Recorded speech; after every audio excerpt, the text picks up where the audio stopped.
convidar os irmãos para que abram as suas Bíblias no livro de Ruth. Livro de Ruth,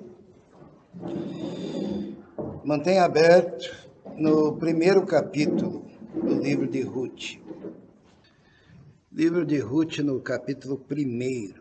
É uma história muito conhecida, né? Bem conhecida dos irmãos, já falamos dessa história diversas vezes, mas hoje, quando comemoramos o Dia dos Pais e queremos falar um pouquinho sobre a família, eu creio que essa família, ela exemplifica muito bem algumas questões que são extremamente importantes para nós pensarmos e refletirmos no dia de hoje. Nós vamos, antes de lermos esse texto, vamos orar ao Senhor, vamos falar com o nosso Deus. Senhor nosso Deus, nosso Pai, pedimos que o Teu Espírito Santo esteja nos orientando, nos abençoando, nos tocando, e que a Tua palavra, Senhor, venha de encontro, Senhor, às nossas necessidades, que possamos ouvir, não a voz do pregador, mas a Tua voz, que possamos perceber a palavra do Teu Espírito, Senhor, para falar conosco conforme as nossas necessidades. Esteja nos abençoando, esteja nos iluminando, esteja nos envolvendo hoje nesse ambiente de culto e adoração ao Senhor. Em nome de Jesus. Amém. Amém. Muito bem. Vamos ler esse primeiro versículo, diz assim: E sucedeu que nos dias em que os juízes julgavam, houve uma fome na terra.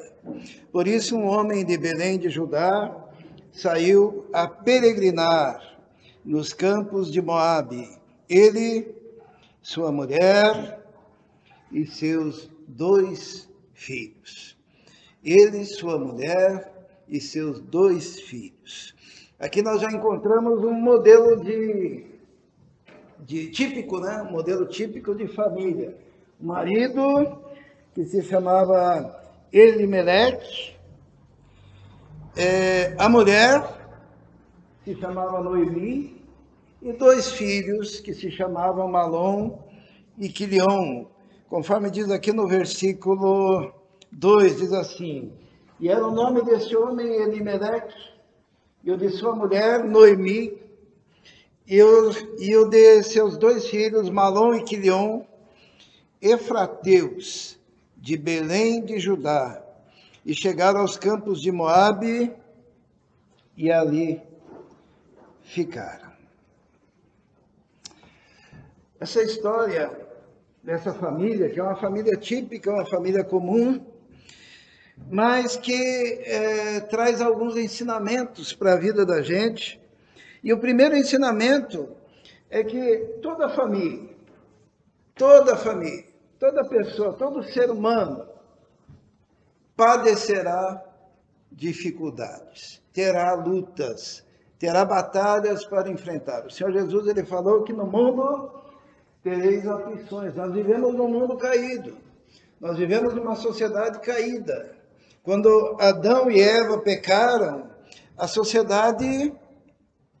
toda a sociedade, toda a terra, inclusive é dito, né, que maldita será a terra, produzirá agora espinhos e abrolhos. Então, não existe nenhuma possibilidade de alguém passar por essa vida sem passar por lutas, sem passar por conflitos, sem passar por dificuldades. E aqui nós encontramos que nos dias em que os juízes julgavam, isto é, a época dos juízes era a época em que o povo de Deus já tinha entrado na terra prometida. As promessas de Deus já tinham sido cumpridas ali, quando Deus havia dito o quê? Que daria para aquele povo uma terra que mana leite e mel. E quando eles entram naquela terra, o cacho de uva era carregado nas costas, lembram disso, né? Era uma terra produtiva, era uma terra que tinha toda a possibilidade de trazer prosperidade. E além disso, todas as promessas de Deus eram para se cumprir dentro daquela terra. Era a época dos juízes, né? E o povo estava lá naquele lugar, e diz a palavra de Deus que houve uma fome na terra. Houve uma fome na terra da prosperidade, houve uma fome na terra das promessas de Deus, houve uma fome naquele lugar idealizado como terra que manava leite e mel, houve uma fome ali que atingiu o povo de Deus, atingiu as famílias do povo de Deus. E agora o que fazer? Será que as promessas de Deus não estavam sendo cumpridas? O que está acontecendo? E muitas vezes esses questionamentos vêm para a vida da gente também, né? Nós somos filhos de Deus, nós participamos da família de Deus, nós temos todas as promessas de Deus, né? E nós tomamos posse da promessa de Deus, e de repente a gente se depara por momentos na vida da gente que vem a fome, que vem a dificuldade, que vem as lutas, que vem as batalhas, que vem as pandemias, né? E os crentes não estão imunes a todas essas coisas, né? Porque assim como o vírus vai na vida de um incrédulo, vai na vida de um crente também, e muita gente fica pensando, será que Deus esqueceu-se das suas promessas? Deus esqueceu de cuidar da gente? Poxa, minha família aqui está tudo tão certinho, e olha só, esse homem era um homem que morava em Belém de Judá. Belém de Judá era, Belém todo mundo aqui sabe, significa casa do pão, né? Então, Belém era a terra cujo o nome representava já a casa do pão, seria a casa da prosperidade. Belém de Judá, muitos anos depois, iria ser a casa do Salvador, onde nasceria o nosso Salvador, que nasceu em Belém de Judá. Então as promessas estavam envolvidas naquele lugar, e aquele povo fazia parte ali daquele centro teológico da onde estavam apontadas as promessas de Deus, e a partir dali seria a salvação de toda a humanidade. E naquele lugar especial estava acontecendo uma fome, né? E aqui a gente fica pensando, como é que nós lidamos com as dificuldades? Como que nós lidamos com as batalhas? Como que nós lidamos com os conflitos? Quando parece que mesmo a gente agindo certo, estando na casa de Deus, fazendo parte do povo de Deus, fazendo parte da igreja do Senhor, ainda assim vem as dificuldades. Tem gente que pega e blasfema de Deus, tem gente que duvida da sua própria fé, tem gente que se entristece, tem gente que baixa a guarda, tem gente que desanima, tem gente que para de ir na igreja, tem gente que faz tanta coisa, se afasta dos caminhos do Senhor, porque de repente todo aquele ideal programado na sua cabeça cai por terra, porque há uma fome no lugar onde não deveria haver fome, que seria justamente em Belém, a casa do pão. Casa do pão não pode ter fome. E a gente começa a ter conflitos interiores. Quando brigamos com a esposa briga com o marido, e há um conflito dentro de casa, e de repente a minha casa será a casa de Deus, a bênção do Senhor está sobre a minha casa, sobre o meu lar. Como é que o meu filho é desobediente? Como é que a minha mulher é insuportável? Como é que meu marido é chato desse jeito? E acontece tudo isso, né? Na vida do crente. Será que é porque ele está em pecado? O que está acontecendo? O que fazer nos momentos de dificuldade? Será que as promessas de Deus não irão se cumprir? É muito comum no meio dos que tem uns casalzinhos aqui na igreja, né? Que vão se casar. Cada um vai tomar a sua própria decisão. Mas normalmente nesse período da vida há muita idealização do futuro, né? O meu lar será diferente, a minha família será diferente, o meu casamento será diferente, o meu relacionamento com os filhos será diferente, os meus filhos serão uns anjinhos, os meus filhos nunca vão me decepcionar, porque eu saberei ensiná-los no caminho do Senhor, e eles nunca me responderão uma palavra além da tonalidade que eu considero correta, né? E na nossa casa nós vamos trabalhar, e vai ter prosperidade, vai ter alegria, vai ter felicidade, porque a nossa casa é a casa do Senhor. Isto é, a minha casa é o templo de Deus, e na minha casa o Senhor reina através do seu Espírito Santo. Amém. Porém, virão as dificuldades, virão as lutas, virão as batalhas. E daí? Hoje nós vivemos numa sociedade em que é muito fácil, né? Primeiro problema, o que faz? Até tem uns conselheiros malignos, né? Fala assim, tenta. Se não der certo, o que faz?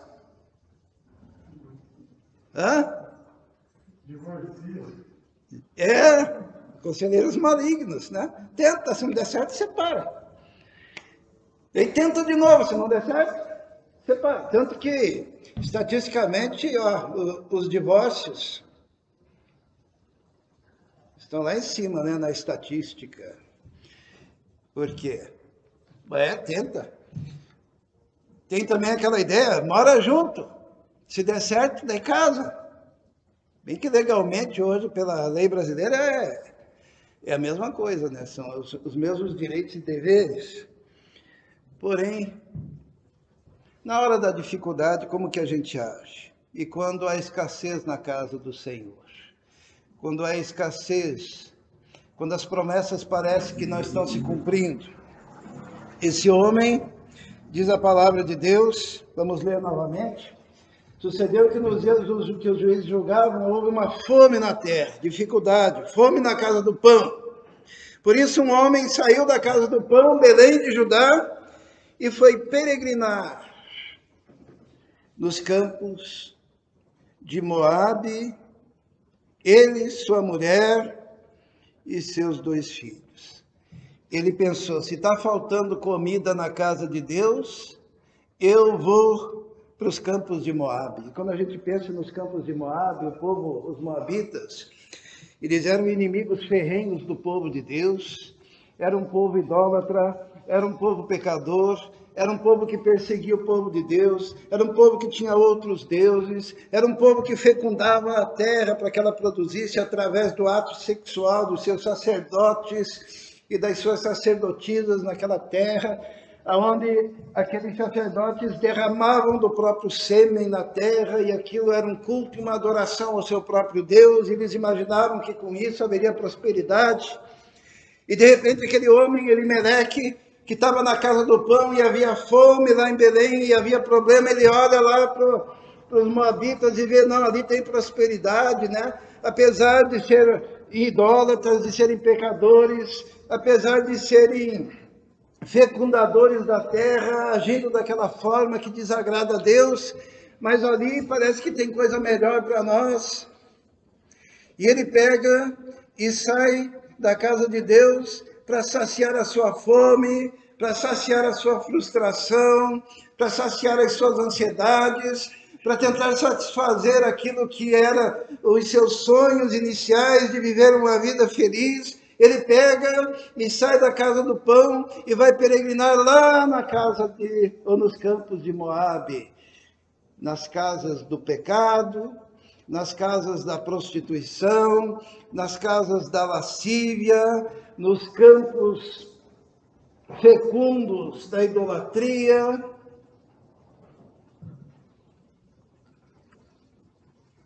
Quanta gente faz isso, né? Quanta gente. Igreja é especialista em ver isso, né? Quando está com algum probleminha na igreja, qual a primeira coisa que pensa? Hein, pastor Brasil? O pastor é experiente, né? Deu um probleminha na igreja, o que o membro da igreja pensa logo? Procurar outra igreja. Procurar outra, né? Eu vou procurar, tem lugar que está melhor, né? Daí coloca o seu binóculo, olha lá, ó. A igreja do Santo Moabe. Poxa, mas aquela igreja parece que é boa, né? Porque o povo lá está tudo de carrão, o povo lá está próspero, então eu vou para aquela igreja lá, né? Se bem que eu tenho umas coisas esquisitas ali, mas, dá para ver que é gente boa, porque estão tão prósperos, né? Então vamos lá na igreja do Santo Moabe, né, pastor? O pastor Moabe, esse pastor é bom, esse cara é bom, né? Porque aqui onde eu estou, tem fome na terra, ai, e agora, o que faremos? Esse homem Elimeleque, ele se apaixonou pelos campos de Moabe. Deixou sua terra, deixou sua casa, deixou seu povo, deixou o culto que eles prestavam em comunhão, deixou o sacerdócio, abandonou toda a expectativa das promessas de Deus e foi lá para os campos de Moabe e levou junto consigo a esposa, os filhos. Vamos para lá, porque lá agora é a crista da onda, lá agora é um lugar bom. Por que será que ele fez isso? A gente já falou sobre isso, vamos comentar um pouquinho sobre o nome deste homem, né? Eli significa Deus, né? Melech significa rei, né? Rei de Deus, seria mais ou menos uma homenagem. O nome dele significa Deus é rei, Deus é meu rei, ele é o meu rei. Deus era o meu rei. Sabe que quando a nossa adoração é só da boca para fora, e o nome que nós professamos é só o nosso ideal, mas que não repercute com a vida interior e com a sua relação de fato com Deus, isso fica uma coisa vazia. O nome dele dizia, Deus é meu rei, e o comportamento dele dizia, campo de Moabe, dos deuses de Moabe, está produtivo, acho que eu vou para lá. E quando você é um Elimeleque que não tem perseverança no meio das provações, e isso dentro do lar, dentro da família, né? Porque ele era o pai de família que levou sua mulher e levou seus filhos. Quando você é um Elimeleque que tem nome, Deus é meu rei, mas no comportamento você é um frouxo, no comportamento você é uma pessoa que não tem perseverança, no comportamento você é uma pessoa que não dá o exemplo, no comportamento você é uma pessoa que basta um ventinho e pronto, já te leva para o mundão, já te leva para o vale do pecado, já te leva para o vale da idolatria, já te leva para lugares afastados de Deus. Se você é assim, você é um Elimeleque, tem nome de crente, tem cara de crente, se veste como crente, mas o seu coração está lá, no outro lugar, bem distante do povo de Deus, das promessas de Deus, do culto a Deus, da adoração a Deus. Você vai para o lugar que vai lhe agradar mais e que vai lhe trazer mais benefícios, né? Porque aparentemente os campos de Moabe trariam mais benefícios para aquela família. E quando um pai de família é assim, ele compromete a vida de toda a sua família. Ele compromete a vida dos seus filhos. Elimeleque pegou sua mulher, Noemi, e seus 2 filhos, Malom e Quilion. Efrateus ele é, né? De Belém, Efrata. Belém de Judá. E chegaram aos campos de Moabe e ali ficaram. Pior desgraça para uma família é você pegar os seus filhos e levar para o lugar errado. Pior desgraça para uma família é você pegar seus filhos e tirar de dentro da igreja, da casa de Deus, da casa do pão. A maior desgraça para a sua família é você pegar os seus filhos e colocar ele no convívio com um povo afrontoso ao Deus Todo-Poderoso. E quando ele pega os seus filhos e coloca lá naquela situação deplorável, naquela situação distanciada da casa de Deus, quando ele pega os seus filhos e leva para aquele lugar, ele expõe os seus filhos a toda a influência daquele lugar, a tal ponto que os seus filhos fizeram o quê? Quando chegaram lá naquele lugar, eles acabaram se casando com aquelas mulheres idólatras, se casando com pecadoras, se casando com mulheres que não tinham os princípios da palavra de Deus, que não tinham os princípios das promessas de Deus. E isso é muito comum, né? Por isso que nós vemos muitos jovens na igreja que vão arrumar as suas namoradas lá onde só se oferece pessoas que estão envolvidas com práticas que desagradam a Deus. Se daí vai dar certo, vai dar errado. Vai dar errado. Deus tem que fazer um milagre muito grande. Sabe? Normalmente, quando alguém começa a namorar, a primeira coisa que pensa, a moça pensa assim, vou pegar o Gabriel e a Fernanda aí para dizer. A Fernanda pensa assim, o Gabriel, ele tem lá seus problemas, ele é meio chato nisso, naquilo, mas eu vou mudá-lo. Ao meu lado ele será diferente, não é assim? Ao meu lado, né? E o Gabriel, por sua vez, o que ele pensa? A Fernanda tem as chatices dela, tem as manias dela, mas eu vou transformá-la na mulher ideal, naquela que... É um querendo mudar o outro. Agora, olha bem, não vai mudar, tá? Vão amadurecer juntos. Mas essa tentativa de mudar o outro só se muda através de experiências muito fortes e profundas e através da ação do Espírito Santo de Deus que muda. E quando o Espírito Santo muda, ele não muda aquilo que você acha que tem que ser mudado, né? Porque normalmente a gente projeta, sabe? Toda a chatice que a gente tem, o que a gente faz? A gente projeta no outro. Normalmente a gente está vendo a nossa cara feia na cara do outro. E o outro está vendo a sua própria cara feia na nossa. Então, normalmente, o que nós enxergamos no outro são os defeitos que nós mesmos possuímos. Então, por isso que a gente não consegue mudar ninguém, né? E quando há também aquele tal de julgo desigual, né? Que é um termo que eu não uso muito, porque me parece fora de contexto, mas que é válido. Isto é, quando um é ateu e o outro é crente. Daí vai tentar unir os dois. Um vai puxar para um lado, outro vai puxar para o outro lado. Será que vai dar certo? Daí um pensa assim, não, mas debaixo da minha influência, a pessoa vai passar a crer. Amém, né? Mas Deus, Ele quer evitar na sua vida muito sofrimento. E lá nos campos de Moab, então, o que aconteceu? Eles se casaram com mulheres moabitas. Mas a primeira coisa antes disso, diz assim, ó. E morreu Elimeleque, marido de Noemi, e ficou ela com seus 2 filhos. Olha a encrenca que esse marido arrumou para a mulher, né?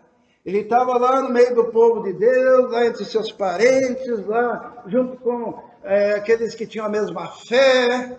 E daí vou pegar minha família e vou levar lá nos campos de Moab. E o que acontece? Longe dos caminhos do Senhor, lá naquele lugar, morreu. E ficou aquela mulher viúva e desamparada com seus 2 filhos numa terra estrangeira. Olha que situação. Por isso, maridos, tomar decisão é tomar decisão com o joelho no chão. Tomar decisão é tomar decisão debaixo da direção de Deus. Tomar decisão cada decisão que você toma, você tem que lembrar que tem uma penca de filhos aí atrás, não sei quantos filhos cada um tem, né? Mas que serão afetados pelas suas decisões. Esse homem foi para os campos de Moabe, morreu, ficou lá, Malom e Quilion e a viúva Noemi. E diz a palavra de Deus, os quais tomaram para si mulheres moabitas. Estão lá morando no meio de Moab e adivinha o que vai acontecer? Mesma coisa, se você não estimula os seus filhos a andar na igreja do Senhor com o povo de Deus, com pessoas de fé.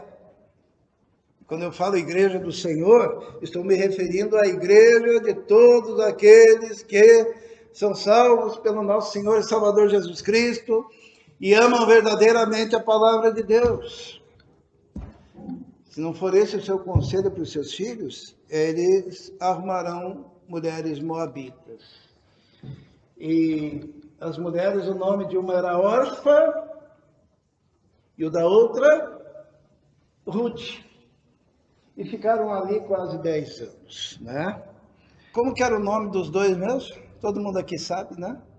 Malom e Quilion. Malom significa fraco ou doente, e Quilion significa mais fraco, ou mais doente.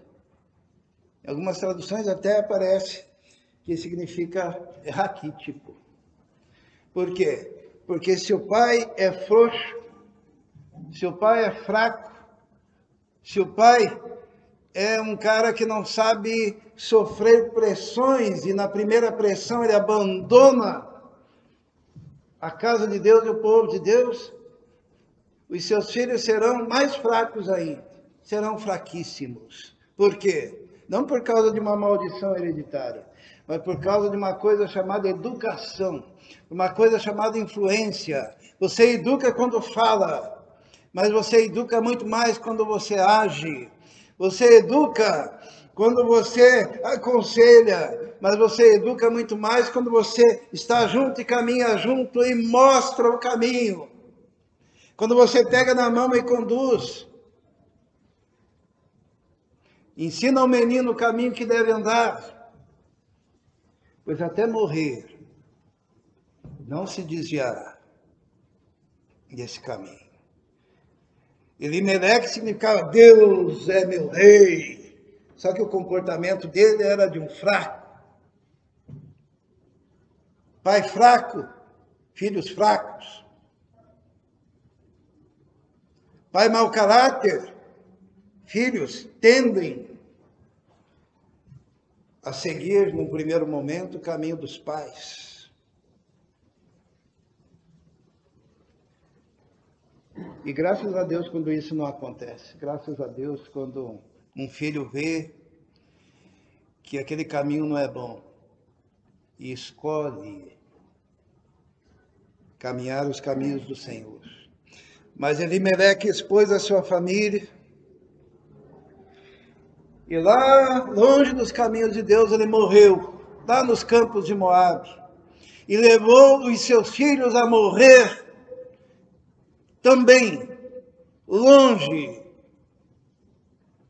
dos caminhos do Senhor, longe das promessas do Senhor, porque diz que e morreram também ambos, Malom e Quilion, ficando assim a mulher desamparada dos seus 2 filhos e de seu marido.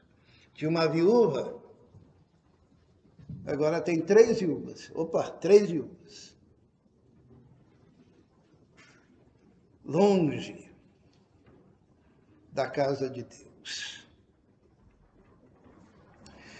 Irmãos, essa história é uma história trágica de uma família que se arrebentou. E é uma história comum. É muito interessante no ministério quando famílias se destroem. E normalmente quando vão pedir socorro dizem, foi por causa disso, foi por causa daquilo, foi por causa daquilo outro. Sempre põe a culpa nos outros. E a gente tem que chegar e dizer assim, olha, Elimeleque, você tomou a decisão errada. Olha, seu Elimeleque, você expôs a sua mulher. Olha, seu Elimeleque, você expôs os seus filhos. Olha, você tomou decisões erradas, você foi por caminho errado, você se distanciou de Deus, se distanciou das promessas de Deus, se distanciou dos caminhos de Deus. Por isso, acontece isso agora na sua vida. Mas Deus, Todo-Poderoso, Ele tem o poder de resgatar. Porque o baluarte daquela família era uma mulher chamada Noemi. A palavra Noemi significa formosa, né? A mulher de Elimeleque, no momento mais difícil da sua vida. Ela tomou a decisão mais sábia da sua vida. Ela disse, vou voltar para a casa do meu Deus. Vou voltar para o meu povo. Vou voltar para a minha família, para os meus parentes.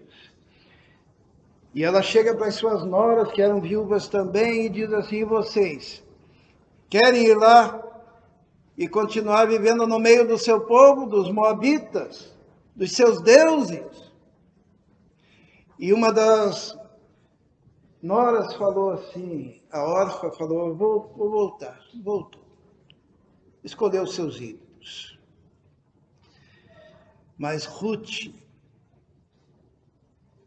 ela pega e diz para a sogra assim: onde tu fores,